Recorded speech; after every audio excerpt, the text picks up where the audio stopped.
Ano nga ba ang saysay ng talaan ng salinlahi ng ating Panginoong Hesus? Meron ba tayong magiging pakinabang o matututunan mula dito? Yan ang ating tatalakayin sa Expositors Edition, where we preach the Word in all its simplicity, in all its practicality, in all its authority. Ako po, si Pastor Eric Cortez ng Philinvest Community Christian Fellowship. Ako naman po si Pastor Erwin Amador ng Green Hills Christian Fellowship, New Valley.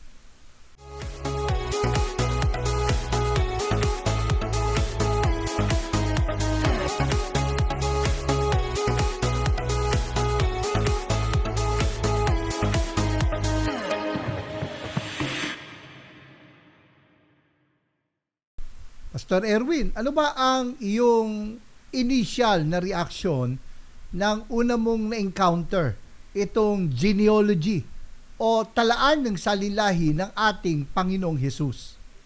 Well, kagaya rin sa mga Old Testament, 'di ba? Marami ding ganyang genealogy. Ay minsan ay sabag nga natin na ini-skip na lang natin 'yan. Ini-skip ko 'yan dahil una-una, 'di ba? Ang hirap basahin ng mga pangalan. Bagamat nasa New Testament na yan, kung sabihin natin yung genealogy ng ating Panginoon, ay mahihirap dahil mga Hebrew names eh. 'Di ba? Mahirap i-pronounce yung mga pangalan at hindi natin makita kasi hindi rin kami siguro sa pamilya namin, hindi naman kami talaga yung family tree kung tawagin, hindi kami masyadong into it, ika nga, 'di ba? Yung talagang hanapin mo yung mga ninuno mo. So una sa akin para bang baliwala, 'di ba? Hindi ko nabibigyan masyado ng importance. Yan. Ako, nung una ko nagbasa ng Bible, kasi ang una kong Biblia ay yung Gideon's New Testament. Yung may kasama pang Psalms and Proverbs. At syempre, pagbuklat mo, Matthew, ay kagad napansin ko nga ito, the genealogy of Jesus Christ. Tapos, anak ni ganito, anak ni ganyan. Sa akin, sabi ko, pardon the word, anong pakialam ko sa anak ni ganito, anak ni ganyan?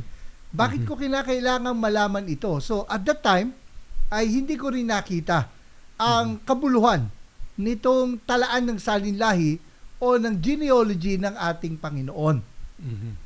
Alam mo, Pastor Erwin, meron din ako nag-experience. Nagpunta ako sa isang malayong probinsya. At kasi magtuturo ako ng seminar doon so doon na kami nag-overnight.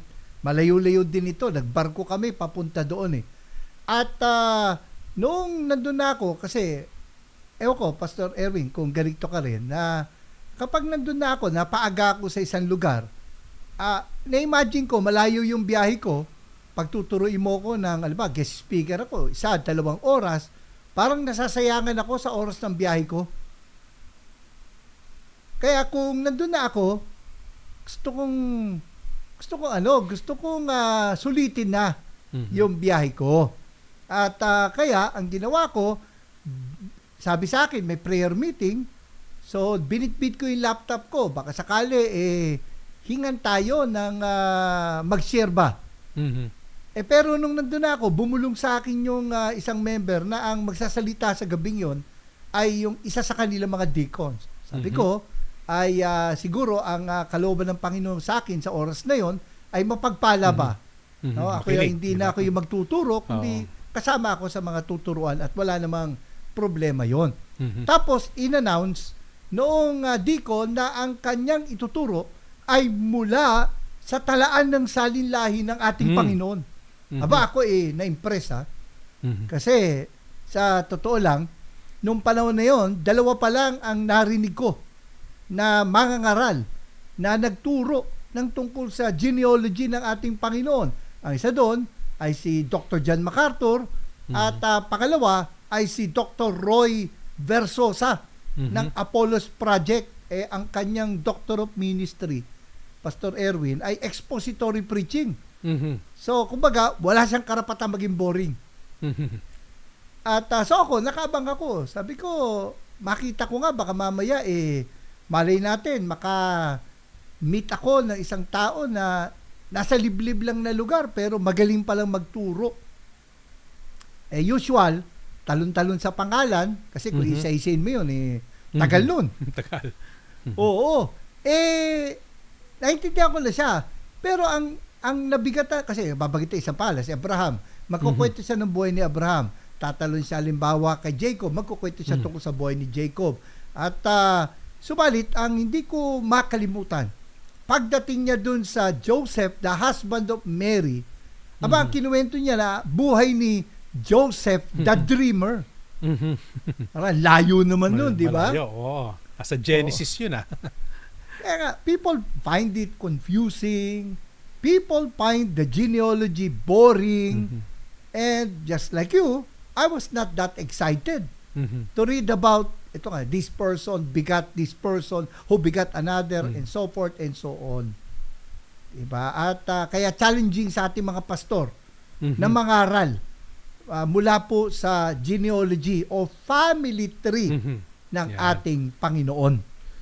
Well, ngayon, syempre, Pastor Eric, ako naman ngayon, very interested na dito dahil nga ang aking sinusulat ay about family ministry. So, dito ko rin naman nakita yung importance, 'di ba? Binibigyan talaga ng importance ng ating Panginoon ang pamilya. Sa simula pa lang, Adam and Eve na, 'di ba? It's a family na hanggang ngayon naman, hanggang dito sa family of God na, 'di ba? Kapag ikaw ay tumanggap sa ating Panginoon bilang tagapagligtas, ay magiging parte ka na ng household of God. So, doon ko naman nakita ngayon, dito ko ngayon siya tinitingnan din na mahalaga talaga yung about family, yung genealogy.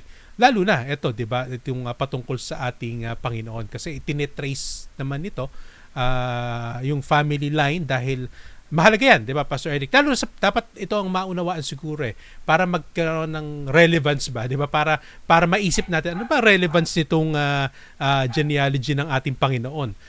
For example, dito sa Matthew, napakahalaga sa isang Hudyo, 'di ba, na matrace nila yung kanilang family tree dahil dito magbabase yung priesthood or yung syempre yung kingship, 'di ba? Diyan nila tinitingnan kasi dito hindi naman to kagaya ng Pilipinas, Pastor Eric, na botohan, 'di ba, yung ating presidente. Sa kanila ano yan sinasalin yan, 'di ba? Galing doon sa isang lahi, doon ang gagaling.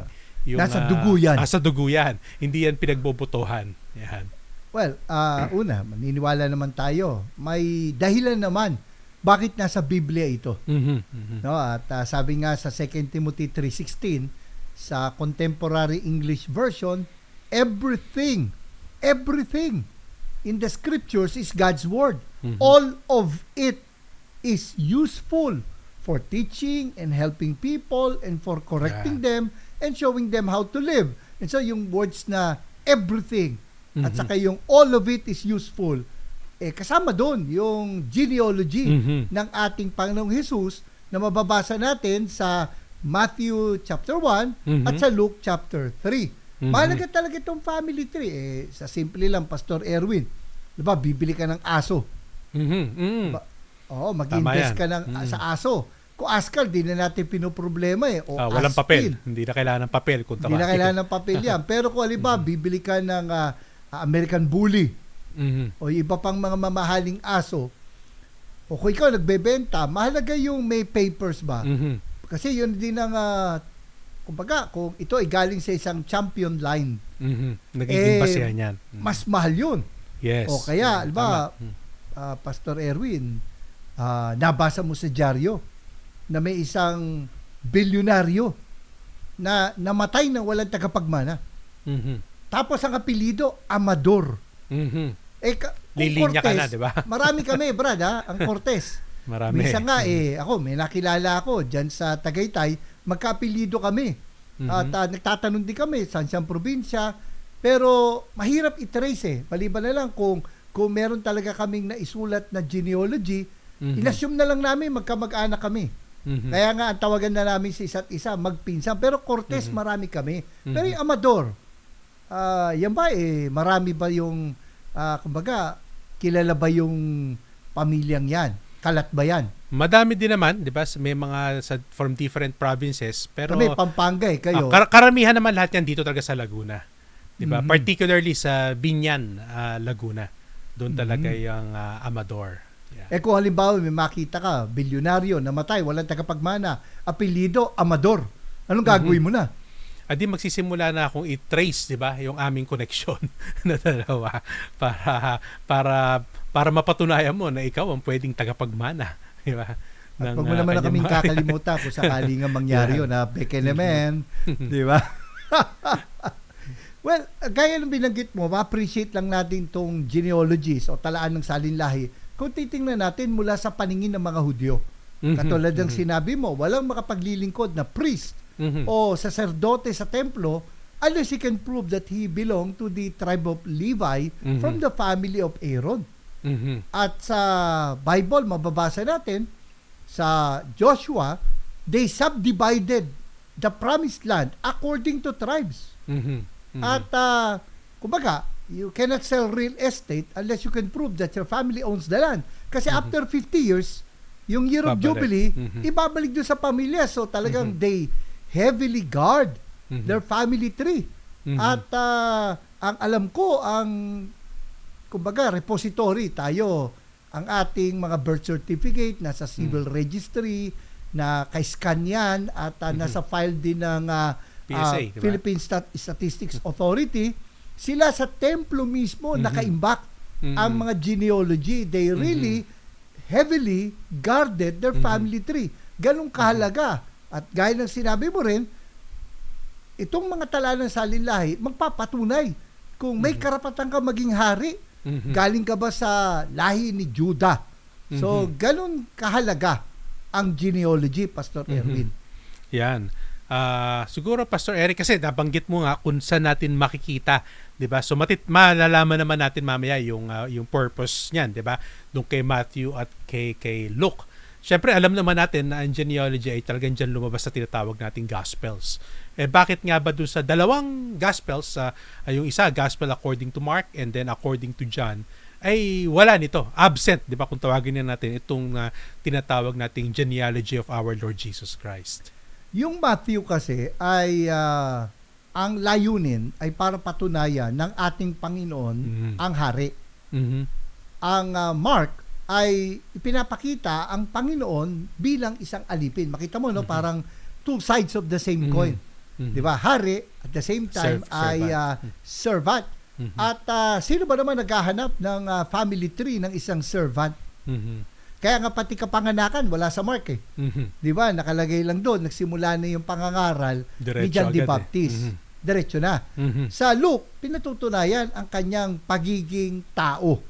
Kaya nga sa Matthew, pinatutunayan ang kanyang pagiging hari, nagsimula kay Haring David. Diba? A record, sabi sa Matthew 1:1, a record of the genealogy of Jesus Christ, the son of David. Yan agad. Doon naman sa Luke, mula kay Adan. Mula kay Adan. Kasi nga, pinapakita ng Panginoon ay 100% man. Sa John naman, kasi sa umpisa pa lang, di ba? In the beginning was the Word, and the Word was with God, and the Word was God, ay wala namang pinagalingan ng Diyos eh. Ang purpose naman lang dyan ay para ipakita, patunayan na si Kristo ay kapantay ng Diyos. So, hindi kailangan ng genealogy ng kanyang pagiging tao doon. So, doon natin makikita bakit itong Matthew lang at saka yung Luke ang meron genealogy. So ano yan di ba? Matthew king, Mark servant, so king servant, and then yung Luke and John naman son of man, son of God, or man or God man, di ba? Yung pinapakita naman noon. Diyan natin makikita naman na talagang ano yan, magkakasama, di ba, yung mga Gospels pag binasa mo, dahil yung iba't ibang angle ng ating Panginoong Jesus ang ating makikita. Kumbaga, yung makikilala natin yung iba't ibang yung personhood ng ating Panginoong Hesukristo. At gaya ng ating nabanggit, Pastor Erwin, na yung family tree ng Panginoon is the evidence of His royalty. That anyone who would claim a right to the throne must prove that he is royal blood. Di ba? Alam mo, Pastor, sabi ko nga na yung templo ang repository o doon nakalagay ang mga genealogies at kung aralin natin nung year 70 ay binasak ng Roman army ang Jerusalem. At syempre, kasama yung templo. Actually, nakatulong ito para matansya ng mga scholar na ang Matthew ay sinulat nung binigay yung date, kumbaga, before the destruction of Jerusalem. Yun ang nakatulong, yung pagkakaroon niya ng genealogy para mapakita kung kailan sinulat. Kasi mahalaga yung pastor dahil ang Matthew at ang Mark at ang John sinulat ng mga eyewitness. Ngayon yung Luke, sinulat ng constant companion ni Paul, pero lumalabas din, merong ako nabasang pag-aaral, Pastor Erwin, na itong si Paul ay isa rin sa eyewitness, bagamat at that time, he was hostile to the Lord.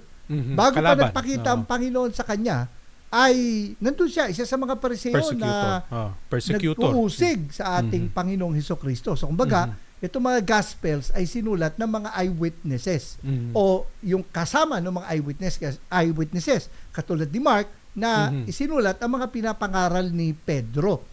Ang matindi, Pastor Erwin, meron ako nabasa Merong isang Orthodox Jew na gano'n na lang ang kanyang gulat at sama ng loob na yung anak niya ay naging Christian. Sa mga Hudyo ay sabi doon sa nabasa kong biography noong Orthodox Jew na yon na kumbaga maging atheist ka na, huwag ka na lang maniwala sa Diyos kesa sa maniwala ka si Jesus ang Messiah. At isa sa nakakonvince sa kanya ay yung genealogy. Kasi naisip niya na nung nabasa niya yung Matthew, nakita niya na nandun pa yung genealogy. Sabi niya, that's interesting kasi nga nawasak nga nung year 70 yung templo at wala nang makakapag-claim na siya galing sa lahi ni Judah, na sa yung Messiah, which is prophesied na manggagaling sa lahi ni Judah. Kung wala yung genealogy, mahirapan ka ng patunayan. So sabi niya, mukhang very interesting nga na itong Matthew nasulat before that event, the destruction of Jerusalem happened. So, yung mga Hudyo na nagbasa ng Matthew can actually verify. Kaya nilagay na rin ni Matthew yun. So, yung mga original readers nun can actually verify sa records if kung totoo, Jesus diba? really was a descendant of King David, na it proves that Jesus has a full claim to the throne. Kasi nga yan, yan yung isa sa mga prophecy, 'di ba? Kay David na sa kanyang mga anak, 'di ba? Sabi nga God will establish his throne forever. 'Di ba? At alam naman natin, ang katuparan talaga noon ay ang ating Panginoong Hesukristo dahil magpasa hanggang ngayon naman buhay ang ating Panginoon. So at wala talagang makakapalit na hari, 'di ba? Sapagkat buhay magpakailanman ang ating Panginoong Jesus. Ngayon, ang isang tinatanong nila, Pastor Erwin, kasi bakit dalawang genealogy? At pag kinumpara mo, may pagkakaiba. For example, dito sa Matthew chapter 1 verse 16, ang sabi, and Jacob, the father of Joseph, the husband of Mary, of whom Jesus was born, who is called Christ. So, binanggit dito, ang tatay ni Joseph ay si Jacob. Okay, isang nangangalang Jacob. Alam ko na, kaya siguro nabanggit yon sa kwento mo, 'di ba? Yung si Joseph the Dreamer. Kasi nakasulat dito Jacob nga naman yung tatay. Ibig sabihin, ninuno yan. At saka ninuno niya yan. Kumbaga, forefathers, ibig sabihin. At saka at saka siyempre, kung sikat yung ninuno mo, magandang maipangalan ka sa pangalan ng ninuno mo. Pero dito sa Luke chapter 3, iba ang nakalagay na pangalan ng magulang ni Joseph. Ang sabi, Jesus, when he began his ministry, was about 30 years of age, being the son, as was supposed, of Joseph, the son of Heli. So, Jacob ba o Heli? Naku, sabi nila, may contradiction ng Biblia. Yan, ano ba ang pwede nating sabihin dyan, di ba? Sino si Heli? Di ba? Si Jacob, kilala natin yan. Ayan yung isa sa mga anak ni di ba? Ni kumbaga direct ni Abraham. Kumbaga lolo niya si Abraham. Si Jacob. Ito kayang si Heli. At yung mga descendants niya, may mga ipinangalan after Jacob. Oo. Katulad nga nung tatay ni Joseph. Pero bakit dito? No? Lumalabas ayon sa mga Bible scholars, isa sa paliwanag nila ay yung Matthew, ito talaga yung genealogy ni Joseph. Okay, at ang nakuha ng Panginoon sa kanyang adoptive father, o yung kanyang kumbaga ay siyempre inampun siya ni Joseph kumbaga. Ang nakuha niya the legal right to the throne. Tapos itong Luke chapter 3 sinasabi na ito naman yung genealogy ni Mary. Ang practice kasi usually kasi mamaya mapapakita natin sa Matthew na may mga babae doon. Dito sa Luke, ang sinasabi kasi kapag nag-asawa na isang babae, aalisin yung pangalan niya sa listahan, ilalagay yung pangalan ng kanyang asawa. At lumalabas sa paliwanag ng mga scholar na itong Luke chapter 3 was actually talaan ng salilahi ni Mary. At nakuha naman ni Jesus kay Mary ang blood right to the throne. At ako naniniwala ako doon, sang-ayon ako doon kasi kung babasahin natin ang Luke, ang daming mga kwento tungkol kay Mary na wala sa Matthew o sa Mark or even sa John.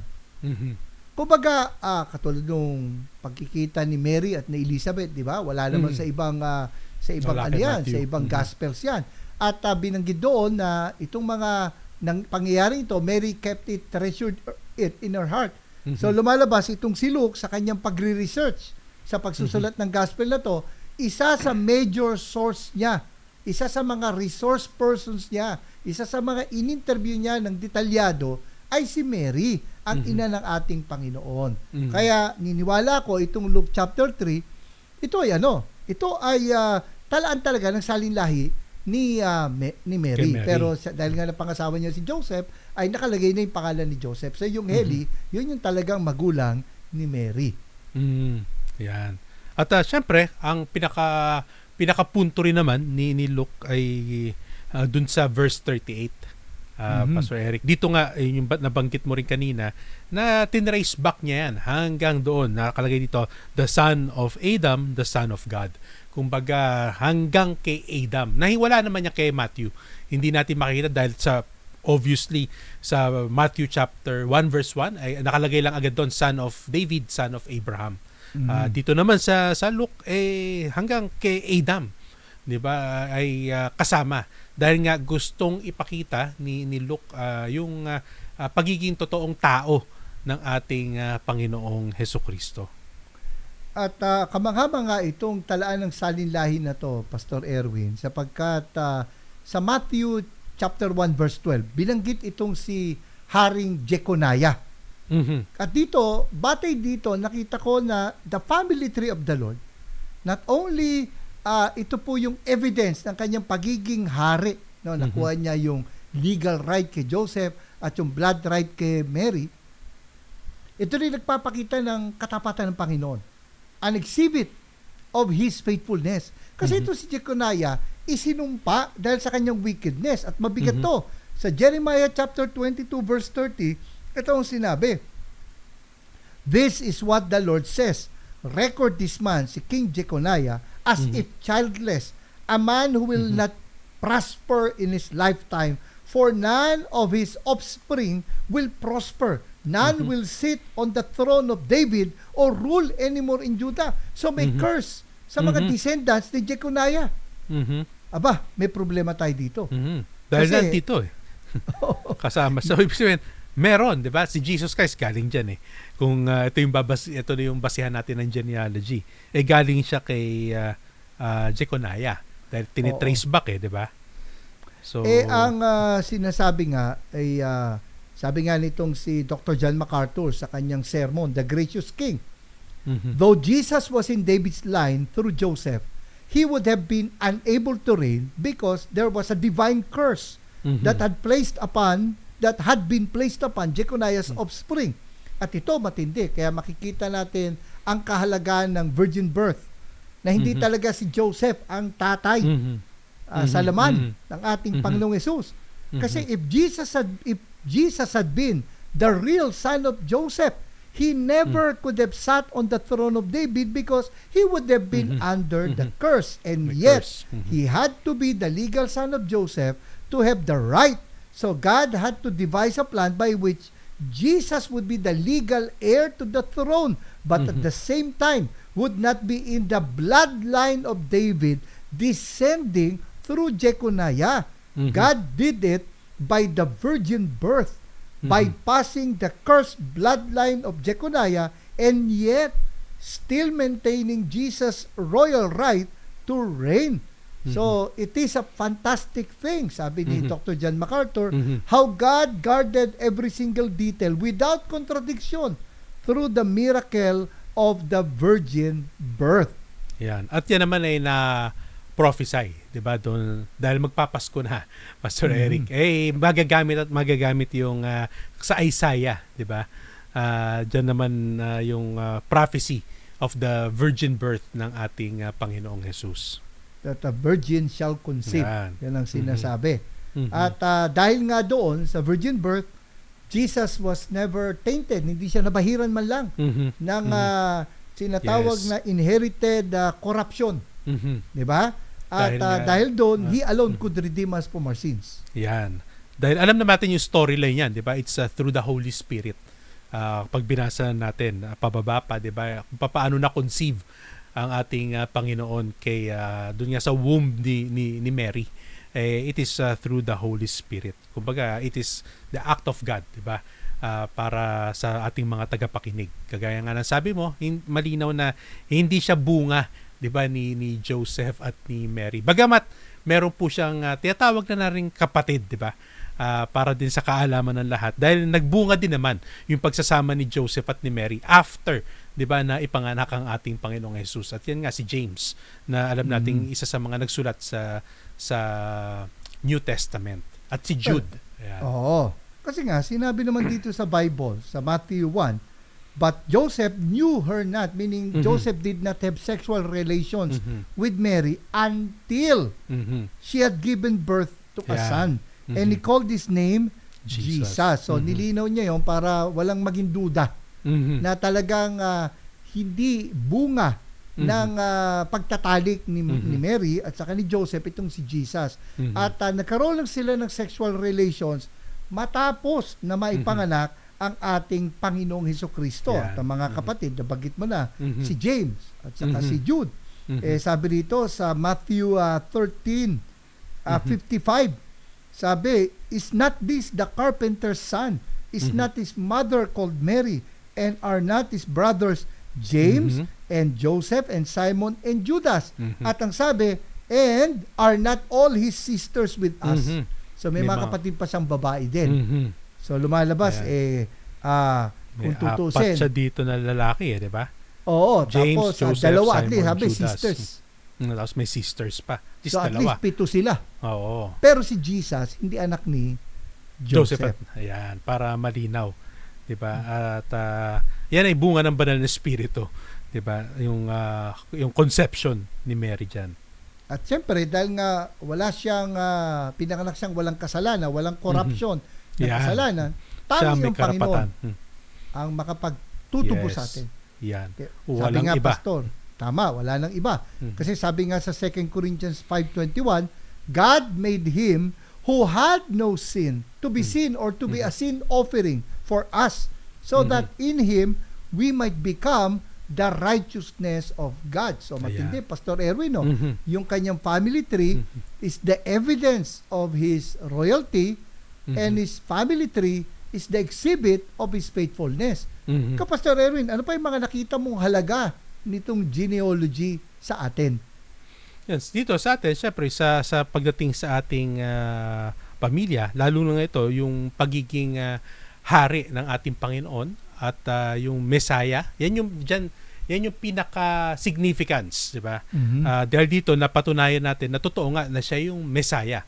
Dahil siya yung King Messiah kung tawagin niya dito sa pine-present ni Matthew.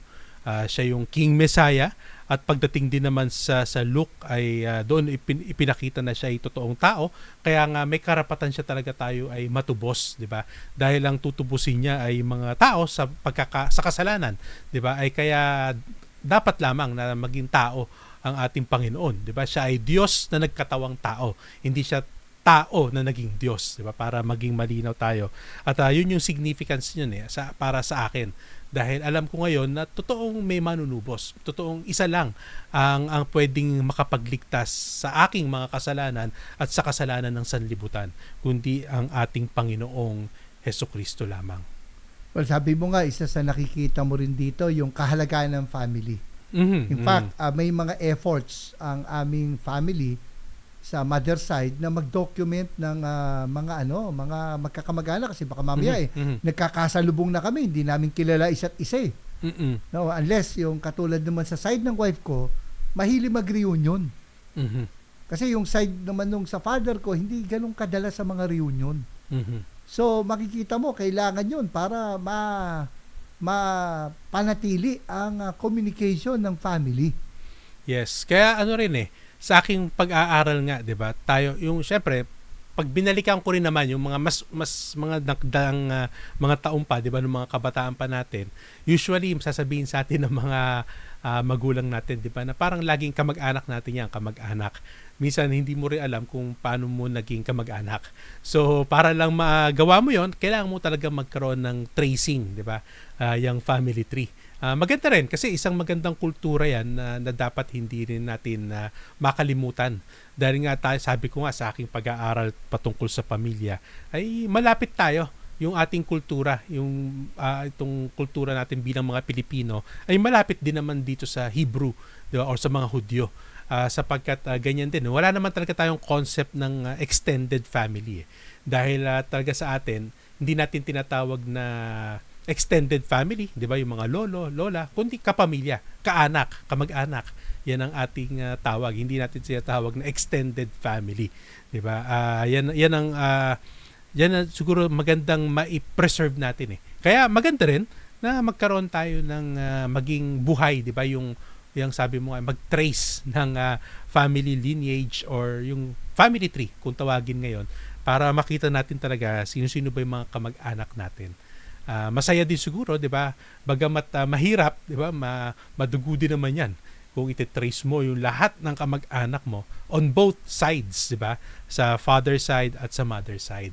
Pero maganda practice. Meron, talagang tinitrace nila pati mga sa pamagitan ng mga official documents, no? Yung mga birth certificate para talagang matuntun talaga yung mga kamag-anak. At isang maganda dito sa pagtitrace ng family tree, syempre baka mamaya may kamag-anak ka palang bayani. Katulad nung isang kaibigan ko, siya pala ay descendant ni sabi nga yung Teodora Alonso, no? Yung isa sa mga bayani natin, no? Mapapakita yung mga, kumbaga, kahit na wala talaga anak si Rizal, may mga na-trace na mga, kumbaga, descendants ng kanyang family sa pamagitan ng kapatid niyang si Pasiano. Diba? So makikita natin talaga na maganda rin itong Melchora Aquino. Yung sinasabi ko. Yung kaibigan ko na mula sa lahi ni Melchora Aquino. At nung tinayo yung monumento ba, ay doon, siya yung isang tagapagsalita on behalf of the family. So, masarap kapag siguro tinrace natin yung ating salilay. May mga, kumbaga, sikat. Na magkakaroon ka ng bragging rights. Ang problema, Pastor Erwin, kapag, kumbaga, kabaliktaran. Oo, ang nahukay mo, sabi nga, quote-unquote, skeletons in the closet. Yun ang, di mo alam kung matutuwa ka ba o hindi, di ba? Although example, Pastor Erwin, yung sa Australia, dati kasi yung Australia, kung aralin natin history niyan, parang yung iwahig sa Palawan. Ito yung isang kulungan. Kumbaga, walang bakod. Talagang pag tinapong ka na doon sa Australia, wala ka ng takas doon. Kasi dagat Australia, bukod sa dagat, Pastor, nandun ang mga pinakamababangis, nakakalason ng mga hayop, ng mga isda, at talagang grabe ang Australia. At maraming mga convicts, kumbaga mga kriminal, ang itinapon doon. At siyempre, doon na rin nagkapamilya. At ngayon daw, bragging rights na ng mga taga doon. If they could trace yung kanilang lineage o genealogy na galing sila doon sa mga settlers, yung mga itinapon doon sa Australia. Yun yung akin nabasa. No? Pero, yun nga yung paano kung makahukay ka nga ng meron ka palang mga ancestors na hindi mabubuting tao. Far from perfect. Ito maganda rito dito sa genealogy, hindi itinago ng Biblia ang katotohanan tungkol sa mga ninuno ng ating Panginoong Kristo. No, sabi nga PG-13. Kumbaga walang panama yung mga telenovela sa kung ano ni-reveal ng Bible sa mga nandun sa salinain ng Panginoon. For example, si Jeconiah, di ba? Pinanggit nga si Jeconiah. Si Jeconiah na lang. Si Abraham, 2 beses siya nagsinungaling. Tungkol sa kanyang asawa. Isaac. Si Sarah. Si Isaac, sinungaling. Ganun din ginawa. Jacob magnanakaw. Ninakaw yung inheritance ng kapatid. Yes. Si Judah, Ay, nako, kasama diba? siyang nagbenta sa kapatid niya sa slavery. Si David. Ito, diba? Si David, ano yun? Alam naman natin yung istorya ni Bathsheba. Lagi nakadikit na kay David yun, di ba? Oo. Si Solomon. Yan pa, di ba, na bumagsak si Solomon dahil sa 300 wives ba? O saka 700 300 wives and concubines. 700 diba? concubines. Yan ang kinabagsak niyan sabi dyan sa Biblia. Oo. Kaya daw si Solomon, hindi daw siya nagsisinungaling pag sinabi niya sa kanyang asawa, you're 1 in 1,000. Di ba? Literal kasi talaga yun. Oo. Kung wala tayong, we cannot deny na these people were great men, but they're also weak. They were sinners like you and me. Now, hindi to justification, Pastor. Pero para gayahin mo yung mga ginawa nila. Ano ang mensahe sa iyo, Pastor, na itong mga ninuno ng Panginoon, they are not ideal. They are far from perfect. They're sinners like you and me. Ano ang implikasyon o mensahe nito sa atin? Pinapakita dito, 'di ba, that God can redeem us, 'di ba, doon sa mga pagkakamali natin. Bagamat talaga makasalanan naman tayo, hindi naman natin itinatanggi yan. Pero dahil nga sa ating Panginoong Jesus, makikita natin yung redemption. Ito nga, di ba, hindi itinago ito, kaya nandito yung mga pangalan niyan, and besides, nandyan din yung mga pangalan, by the way, ng mga babae, di ba? Hindi lang po mga lalaki. Baka sabihin, hindi puro babae yun, lang. Nandyan, si Matthew pa nagsulat niyan, di ba? Isang Hudyo. 'Di ba? Ay talagang I think Tamar nandiyan, 'di ba? Yung pangalan ni Tamar, si Ruth nandiyan. Alam natin 'yan yung dahil bunga. Isa-isahin natin 'yan. 'Di ba? Yan nandiyan. Ayan. Maganda kasi makita rin 'yan, 'di ba? So hindi tayo perfect, pero God can redeem us through Jesus Christ. Actually, matindi dito kasi yung pagbanggit ng 4 na babae dito. Again, sinabi natin usually ang mga family tree hindi naglilista ng babae. Pero dito merong mga babae na talaga masasabi mo makasalanan. In fact, ang sabi ng professor ko, ito ay si Kit Schubert, ito ay patungo sa nagbi-build up tungo kay Mary. Na isa ring itinuturing na makasalanan ng mga Hudyo sapagkat lumalabas, alam ng mga tao na si Jesus hindi anak ni Joseph. So, kumbaga, dahil lang kay Joseph, kaya hindi siya binato hanggang mamatay. Pero kumbaga nandun yung mga chismis ba? Nandun yung mga marites na kino-question ang morality ni Mary. Example, sa verse 3, makikita natin, Judah, the father of Perez and Zerah, whose mother was Tamar. Sino ba si Tamar? Sa Genesis 38, Pastor, siya ay manugang o daughter-in-law ni Judah. Ngayon kasi, di ba, may tinatawag na liberatic marriage. Na halimbawa, ikaw ang sasalo. Parang sasaluhin mo. Kasi ganito halimbawa, tatlo yun. Halimbawa, 3 yung lalaki, tapos may 2 siya kapatid na lalaki. Tapos nagkaasawa siya, hindi niya nabigyan ng anak. So, ang gagawin, yung pangalawang, yung pakapatid, yung sumunod, ay obligadong pakasalan siya para yung unang anak ipapangalan doon sa namatay. Para hindi mamatay yung salin lahi. Yan. Supposedly si Judah, ibibigay niya isa sa mga anak niya kay Tamar, pero yung pinagpabukas-bukas niya, kasi nga, nung inaral namin sa Genesis, lumalabas na namamatay yung mga anak. No? Pagka katulad ni binigay. Katulad nung yung mga naging masama, pinatay ng Panginoon. So, siguro iniisip nitong si Judah, baka susunod na anak ko, mamatay din. Hindi niya binigay. Diba? At dahil doon, itong si Tamar, at ito, patnubay ng magulang ay kailangan. Sa ating mga tagapakinig, baka may bata sa inyong paligid, pakigabayan. At si Tamar, nag-disguise. Na prostitute. Oo, at tinukso ito namang si Judah. Mhm. Kumbaga, they committed incest. Mhm. At ang naging anak ka si Perez at saka si Zerah. Mhm. At sa verse 5, pastor, nakalagay, Salmon, the father of Boaz, whose mother was Rahab. Rahab. Mhm. At sino ba itong si Rahab? Diba? Sabi sa Joshua, Ayan, yan. Isa rin sa prostitute, di ba? prostitute. Ayan. She was not a Jew. She Mhm. was a Canaanite. She was a Mhm. pagan. Then nabanggit pa rito, Salmon, the father of Boaz, whose mother was Rahab. Boaz, the father of Obed, whose mother was Ruth. Ruth. Okay. A Moabite, di ba? A Moabite. Ano ba yung mga Moabite? Bagamat si Ruth was a noble woman, ha? Mhm. Mhm. Pero ano ba mga Moabite? Pagan, di ba? Hindi lang Pagano yung rin yan. pastor. Mhm. Nung lawasak ang Sodom at Gomorrah, Mhm. at akala ng mga anak ni Lot, sinala lang ang natirang tao sa mundo.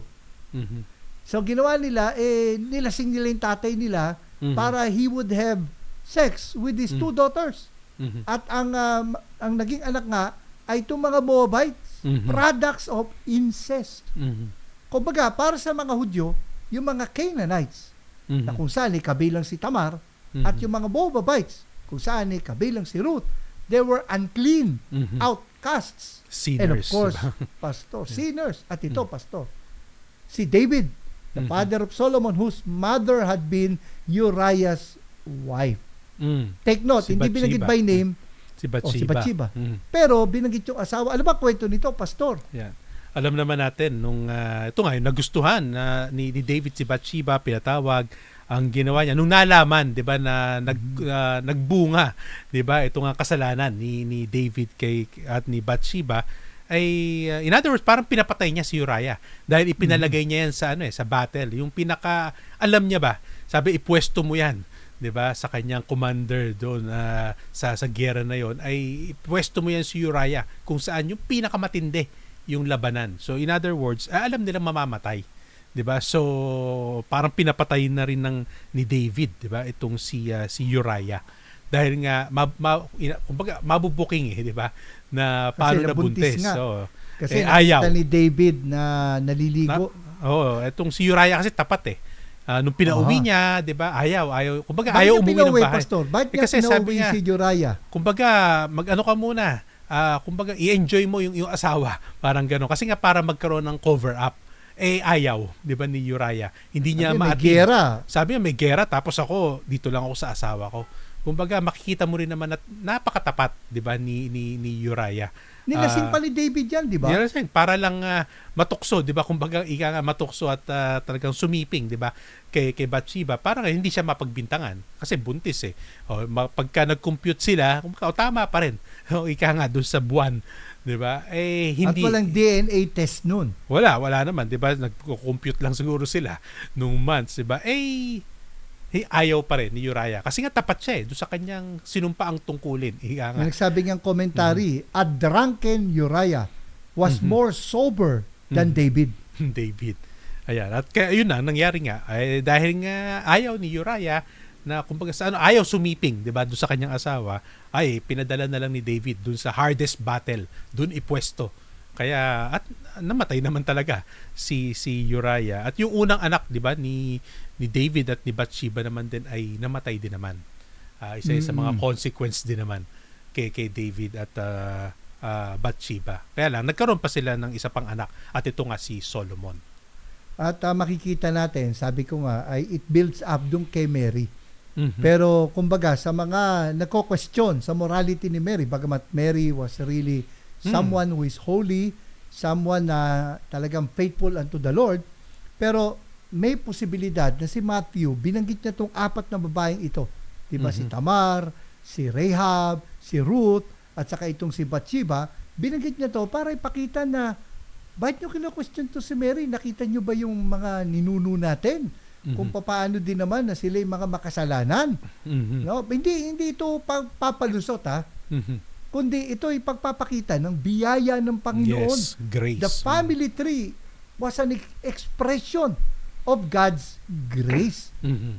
Ayan. At bagamat si Mary din naman, siya naman mismo para sa ating mga tagapakinig, ay inaamin niya naman, 'di ba, na siya ay makasalanan dahil nabanggit niya dun sa Luke chapter 1 verses 46 to 47, sabi dito, Mary said, "My soul magnifies the Lord, and my spirit rejoices in God, my Savior." So si Mary ay inacknowledge niya ang Diyos ang kanyang tagapagligtas. So alam natin na mismo si Mary, alam niya naman sa sarili niya na siya ay isang makasalanan din kung kaya't kinakailangan niya ng isang tagapagligtas. So nakita natin dito, the bloodline of the Lord was full of sinners. Kumbaga, although hindi natin sisabing mas makasalanan, sina Tamar, sina Ruth, Rahab, kaysa sa mga si Rahab, 'di ba? Sa ibang mga lalaki doon. Pero the point is, pare-pareho tayong makasalanan. Yes. And God graciously chose them to become the ancestors of our Lord Jesus Christ. So talagang makikita mo sa genealogy pa lang, biyaya. Yes, biyaya. Talagang biyaya. Kumbaga hindi perfect na mga tao 'to. 'Di ba? Yung mga nakasulat dito, definitely hindi yan perfect, 'di ba? At nandiyan pa nga si Rehoboam eh. Alam naman natin kay Rehoboam naman nahati na, 'di ba, yung kingdom. From United Kingdom, Saul, David, and Solomon ay nahati na, kaya nagkaroon ng Israel at Judah, 'di ba? Pero nandiyan ang pangalan ni Rehoboam kasama. Nandiyan sa verse 7, 'di ba? Ay nandiyan siya. Kabilang si Rehoboam. At pinapakita nito ang biyaya ng Diyos. Bagamat sila ay nag-suffer ng consequences ng kanilang mga kasalanan, pero can you imagine na yung pinaka-descendant nila, di ba, kumbaga, ay ito pa pala yung tagapagligtas. Kaya makikita natin na hindi rin tayo biktima ng ating pamilya, kung ano man ang pinanggalingan nating pamilya, Pastor Eric. Halimbawa, yung pamilya natin ay halimbawa sa komunidad, walang gumagalang kasi mga pamilya na kilala sa kalokohan. Yan. Di ba? Ano ang mensahe ng biyaya para sa isang tao na naging Christian nang mula sa ganung pamilya, Pastor Erwin? Sabi nga ay wala namang hindi kayang abutin, 'di ba, ng biyaya ng ating Panginoon. Ano man yung ating mga nakaraan, sino ka man, 'di ba, at ano man yung iyong mga ginawa, sabi manampalataya tayo, humingi tayo ng kapatawaran at walang hindi kayang abutin ang biyaya ng ating Panginoon. Yung kanyang biyaya ay mas malaki yan kaysa sa ating mga kasalanan, ating mga nagawang kasalanan o yung ano man yung ating mga nakaraan, 'di ba? Ay mas malaki ang biyaya ng ating Panginoon. At talagang literal na nakaraan.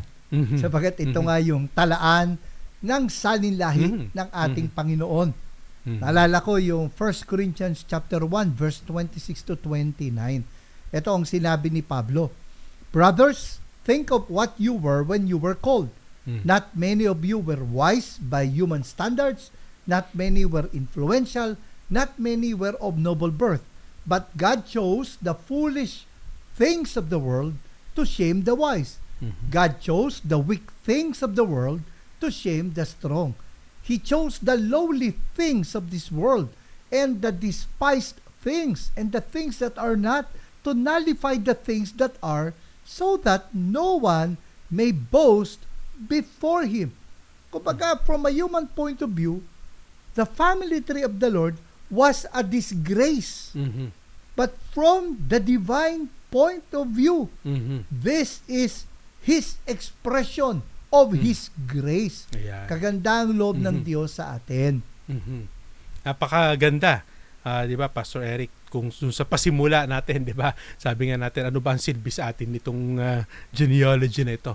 Subalit ngayon nakita natin, nandito yung grasya ng ating Panginoon, yung grace ng ating Panginoon ay kitang-kita natin through the genealogy ng ating Panginoon. 'Di ba? Hindi lang yung, of course, obviously, 'di ba, ay yan yung lineage ng ating Panginoon dahil pinapakita na siya ay hari.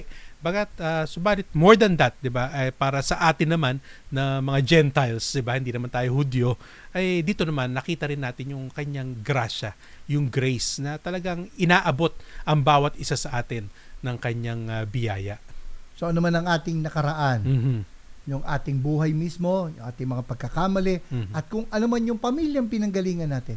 Diba? Makikita natin ang biyaya ng ating Panginoon. Maganda, basahin ko, Pastor Erwin, sa The Message version, yung 1 Corinthians chapter 1, verses 26 to 29. Sige. Ang sabi rito, take a good look, friends, at who you were when you got called into this life. I don't see many of the brightest and the best among you. Not many influential, not many from high society families. Isn't it obvious that God deliberately chose men and women that the culture overlooks and exploits and abuses? Chose these nobodies to expose the hollow pretensions of the somebodies. That makes it quite clear that none of you can get by with blowing your own horn before God.